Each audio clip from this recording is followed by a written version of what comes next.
১২ দিনের বিরতি দিয়ে ঢাকার চারপাশের নদী দখলমুক্ত করতে দ্বিতীয় পর্যায়ে ফের উচ্ছেদ অভিযান শুরু করেছে বিআইডব্লিউটিএ। সকালে বুড়িগঙ্গা পাড়ের বসিলা সেতু এলাকা থেকে উচ্ছেদ কার্যক্রম শুরু হয়। ২৮টি পাকা ভবন সহ ৮৮টি অবৈধ স্থাপনার পাশাপাশি এদিন আলোচিত মধু সিটি হাউজিংয়েও উচ্ছেদ চালানো হয়। এবার নদী পুনরুদ্ধারের পাশাপাশি খনন কাজও চলবে বলে জানান বিআইডব্লিউটিএর কর্মকর্তারা।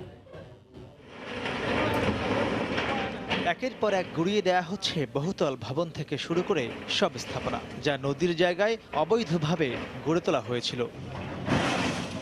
মঙ্গলবার সকালে বুড়িগঙ্গা পাড়ের মোহাম্মদপুর বসিলা ব্রিজের দক্ষিণ পাশ থেকে শুরু হয় বিএডব্লিউটি এর দ্বিতীয় পর্যায়ের অভিযান। এ সময় উচ্ছেদকৃত স্থাপনার মালিকরা তাদের পক্ষে নানা যুক্তি তুলে ধরেন। আমরা সরকারের খাজনা দিতেছি এই বাড়ির ৪০০ বছর আগের জায়গা এটা। এই বাড়ি থেকে আমাদের আরো ৬০-৭০ ফিট জায়গা নদীতে ভেঙে চলে গেছে, আমাদের মালিকানা জায়গা। সরকার চাইলে নিতে পারবে, অবশ্যই নিতে পারবে, অ্যাকোয়ার করে নিতে হবে। তবে বুড়িগঙ্গার কেরানীগঞ্জ পাড়ে গিয়ে দেখা যায় দখলের মহোৎসব।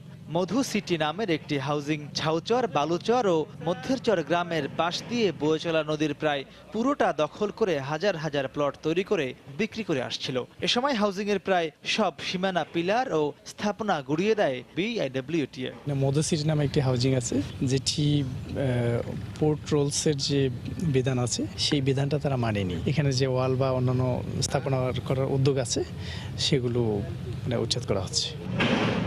উচ্ছেদের পাশাপাশি আলোচিত সকল অবৈধ হাউজিংয়ের দখল করা নদীর জায়গা খননেও শিগগিরই কাজ শুরুর কথা জানান অভিযানে নেতৃত্ব দেয়া বিআইডব্লিউটি এর কর্মকর্তা। আমিন মমিন হাউজিংয়ে কিন্তু ইতিমধ্যেই 5টি এক্সকেভেটর আমরা ভাড়া করেছি। ওখানে একটা ক্যাম্প স্থাপন করা হচ্ছে এবং এই ক্যাম্পে সার্বক্ষণিকভাবে আমরা আমাদের জনবল রেখে, আমাদের সিকিউরিটি রেখে আমরা কিন্তু আপনার এটাকে ওয়াশ আউট করে দেব। পরে আমরা কিন্তু চন্দ্রিমা হাউজিংয়ে আমরা ঢুকবো, এরপরে আপনার ঢাকা উদ্যান। উচ্ছেদ বেগবান করতে শিগগিরই আরও 16টি এক্সকাভেটর কেনা হবে জানিয়ে সংস্থাটির বন্দর পরিচালক জানান, নদী দখলমুক্ত করার সময় কারো পরিচয়ই দেখা হবে না। এক্সকাভেটরগুলো যখন আমরা পুরোপুরি পেয়ে যাব তখন দেখবেন যে একেবারে নদী নদী হয়ে গেছে। যেহেতু দেশের প্রচলিত আইন আছে, আমরা নিজেরা আসছে, এগুলো যেখানে যেটা দেখবো আমরা অবৈধ সেটাকে আমরা উচ্ছেদ করে ফেলবো।